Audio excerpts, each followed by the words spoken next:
Meilė, magija, paslaptis, pranašystės, pavojai ir nežabota fantazija. Lietuviškų bestselerių autorė Agnė Bausienė turi kuo nustebinti. Leidykla Obuolys ką tik gavo jos naują knygą, štai tokia įspūdinga, suspalvota puslapių briauna ir viršeliu, kuris tiesiog iš karto užburia. Knygą Noroko rūmo paslaptis sudaro 3 anksčiau išleisti šios autorės romanai – Paslaptis, Paveldėjimas ir Pranašystė.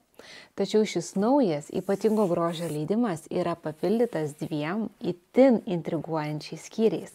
Apie ką šis romanas? Šiame romane pasakojama apie Elarą, kuri atsitiktinumo dėka tampa princo nuotaka.